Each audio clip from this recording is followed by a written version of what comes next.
تو آپ کیسے مانتے ہیں؟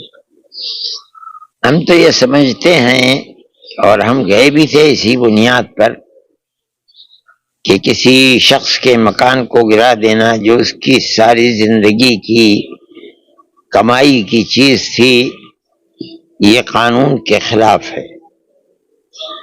اور جو کچھ کیا جا رہا ہے وہ غریب لوگوں کی کمائی اور ان کی زندگی کی پوری محنت کے وہ گویا کہ ایک مرتبہ ایک دن میں 1 گھنٹے کے اندر بلڈوزر چلا کر کے مسمار کر دینا ہے۔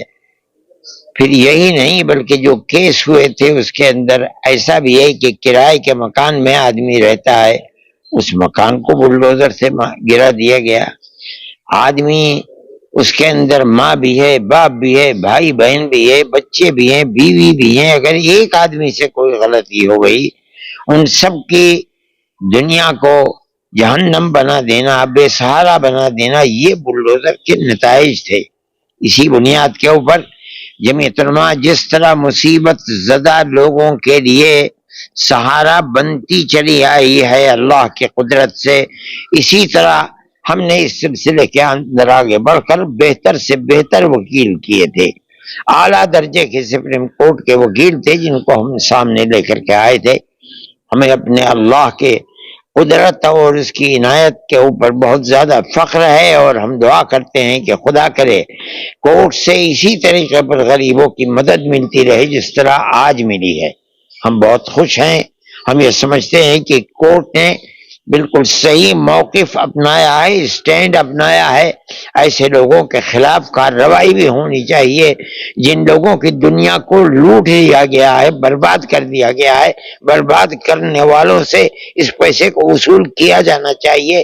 یہ موقف اگر سپریم کورٹ کا ہے تو ہم سمجھتے ہیں کہ بہت صحیح موقف ہے، اور یہ ہمارا خیال یہ ہے کہ ہم مبارکباد دیتے ہیں اب ان ججوں کو جنہوں نے لوگوں کے دل کی آہٹ کو سنا ہے، پریشانیوں کو اپنی پریشانی سمجھی ہے، اور دستور کے مطابق صحیح فیصلہ کیا ہے۔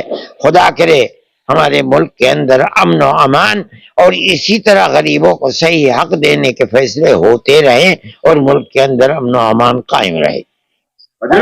سرکاروں کو، جن سرکاروں نے بلڈوزر ایکشن کیا ہے اور لوگوں کو گھروں کو توڑا ہے، وہ اب ان لوگوں کو، ان سرکاروں کو سپریم کورٹ نے کہا ہے کہ معاوضہ دیا جائے گا۔ ہم یہ سمجھتے ہیں کہ دینا چاہیے۔ یہ بہت بڑا فیصلہ ہے۔ ہم تو اس فیصلے کے لیے بہت زمانے سے کوشش کر رہے ہیں۔ جن لوگوں کو ہم نے جیلوں سے چھوڑوایا ہے 18 سال کے بعد، ابھی 3 دن کے بعد آئے ہیں، ان کی زندگی برباد ہو گئی ہے صرف اس بنیاد کے اوپر کہ ان کو باعزت بری کیا۔ اس کا مطلب یہ ہے کہ ان سے کوئی قصور نہیں تھا، اس کے باوجود ان کی زندگی کو برباد کر دیا۔ ہم کہتے ہیں، ہم سپریم کورٹ تک گئے ہیں کہ اس کا معاوضہ دلوائیے، ان کی زندگی خراب ہوئی ہے۔ ہماری اس بات کو سنا نہیں گیا۔ آج اس بات کے بعد ہم جائیں گے، پھر سپریم کورٹ جائیں گے اور ہم کہیں گے کہ ان کی زندگی برباد ہوئی ہے، اس کا معاوضہ کون دے گا؟ سپریم کورٹ کا یہ موقف بالکل صحیح ہے کہ غیر قانونی طریقے کے اوپر اگر کسی کو اس طریقے پر برباد کیا ہے تو برباد کرنے والوں سے اس کا معاوضہ لینا چاہیے۔